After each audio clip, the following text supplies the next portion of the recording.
নওগাঁ জেলা, নওগাঁ জেলা, আতাই থানা, দিঘা গ্রাম। রোগীর নাম রসি সরকার, বাবার নাম মৃত আব্দুল জলিল সরকার, মায়ের নাম রেশমি বেগম।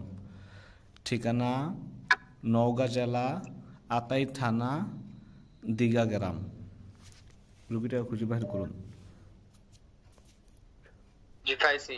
দেখেন তো এই রুগীটা কি কি সমস্যা আছে। তার চেহারার জ্বলা দেখা যায়, চেহারা জলার, তার মাথায় কুপরি করা আছে এবং মানুষের বদনজর আছে। মাথায় কুফরি, বদনজর। আর কোন কোন জায়গায় কুফরি আছে?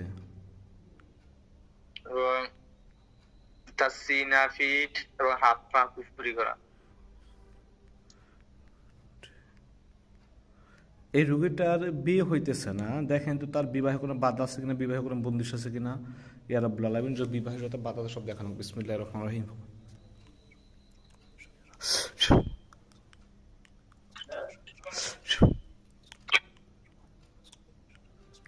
মানুষ দ্বারা বন্ধ আছে। বিবাহে বাধা আছে। তাবিজ কয়টা? এখানে একটা রাস্তা দেখা যায়, রাস্তার মধ্যে মনে হয় অনেকগুলি তাবিজ, একটা পর একটা, একটা পর একটা লাগে। অনেকগুলো তাবিজ। এগুলা কারা করছে, পুরুষ না মহিলা? একজন পুরুষ একজন মহিলা। আনুমানিক তাদের বয়স আনুমানিক, মধ্যবয়স্ক, হ্যাঁ মধ্যবয়স্ক। মধ্যবয়স্ক না? ঠিক আছে।